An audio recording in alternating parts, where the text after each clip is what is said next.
South Asia is home to a wide range of biomes, ecosystems, wildlife, and in general an abundance of biodiversity. From the Sundarban mangroves of Bangladesh to the Chandaka forests of Odisha, there's much to explore and appreciate about our wonderful lands. However, there is much value in taking a look backwards to the prehistoric ages of the Indian subcontinent. From several time periods from the Cretaceous to the Oligocene, from giant sauropods to enormous elephants, there's an incredible variety of breathtaking giants that can be discovered. These are the Titans of South Asia. Today we'll be covering possibly the largest prehistoric animals of South Asia, the Titanosaurs, beginning with the namesake of the clade, Titanosaurus itself. Though the genus Titanosaurus is now considered invalid, there's a lot of value in understanding the history behind this discovery.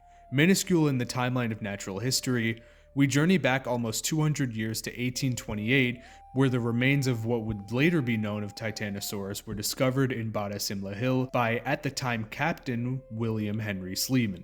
He gave these specimens to surgeon G.G. Spilsbury, who visited Bada Simla Hill and collected another fossil. These were then given to antiquarian James Prinsep in 1832, then to Dr. Thomas Oldham, who was the director of the Geological Survey of India at the time. Hugh Falconer then documented these, but they were never properly described until Richard Lydekker took a hold of these specimens in 1877. The species was then named Titanosaurus indicus. Later, more specimens were collected, and eventually in 1933, Hewen and Maitland named another species of Titanosaurus, T. blandfordi. It's highly noteworthy that no Indians were included in this.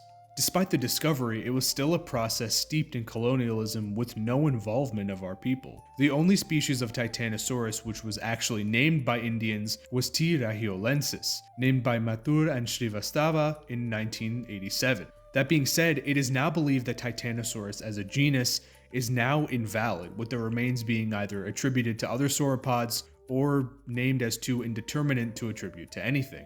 Despite this, Titanosaurus is still quite valuable for shaping the knowledge of the family of Titanosaurs as a whole. Isisaurus is perhaps the most famous Indian titanosaur, being featured in the widely acclaimed Prehistoric Planet, specifically its second season. Originally named Titanosaurus colberti by Jainam Bandyopadhyay in 1997, it was later given its own genus of Isisaurus colberti by Wilson and Upchurch in 2003. Isisaurus measures at around 15 to 18 meters in length and would have weighed around 15 tons. It's known from the Maastrichtian era of the Lamita Formation, making it one of the latest known titanosaurs. It's believed that the formation was a large freshwater deposition and that the climate was also more humid and tropical at the time. As deduced from fungal traces found in its coprolites, Isisaurus would have likely browsed on other trees present in this humid tropical to subtropical climate, similar to modern giraffes. Another interesting finding from titanosaur coprolites in India is that not only were there ancient species of grass present in the subcontinent, but titanosaurs actively fed on them. Though previously thought that grasses never existed during the age of reptiles, findings such as these upended that idea. It's also highly possible that, as shown in Season 2 of Prehistoric Planet, they would have ventured into the volcanic Deccan Traps, which also amplified the heavy tropical rain. The actual build of Isisaurus itself was rather peculiar, with a relatively short and deep neck structure.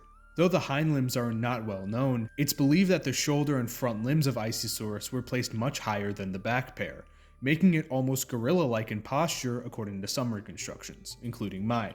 These robust, boxier proportions also help to make Isisaurus a quite wonderful sauropod to look at, and to also distinguish it from India's other titan lizard.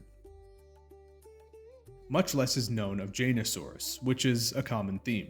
The Titanosaurs of India have had a very turbulent history when it comes to validity and description. Jainosaurus was originally named as a species of Antarctosaurus, which shows how close in relation they are and also how close in size they are. It's believed that it would have been similar in size to the contemporary Isisaurus, being around 15 to 18 meters in length and 15 tons. However, it would have had a more conventional body plan for a titanosaur with a longer, more slender neck, and limbs set evenly in comparison with the rest. Since it was found in the same formation and time period as Isisaurus, they probably lived together and cohabitated. They were both likely browsers and could share a niche due to the abundant tropical climate 68 million years ago. Since they were both found in the Lamita Formation, the extensive egg beds found there And another formation should be noted. There have been many titanosaur nesting sites found all over central and northeast India, with reportedly 92 new clutches of eggs from the Dadar district of Madhya Pradesh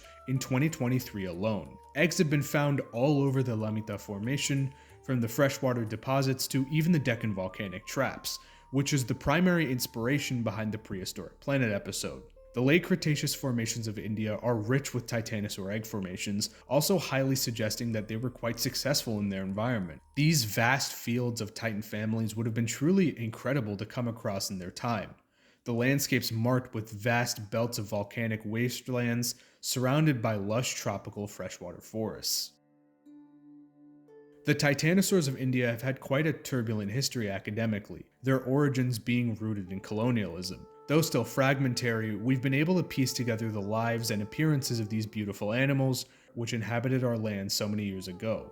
Such information has been invaluable in shaping our knowledge of prehistoric India, even the understanding of where such a commonplace plant as grass originated. There's still much to be learned about Jainosaurus and Isisaurus, and maybe even about new species of Titanosaurs to be found in the Lamita Formation and the Deccan Traps. Regardless, it's still wondrous to look at these titan lizards of the late Cretaceous.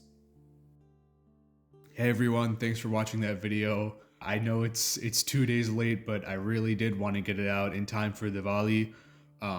Unfortunately, I didn't because I had to make all the 3D models, and that just took a long time, and I'm in college and things are just so busy. But anyway, happy Diwali, or happy late Diwali, I guess. But thank you so much for watching.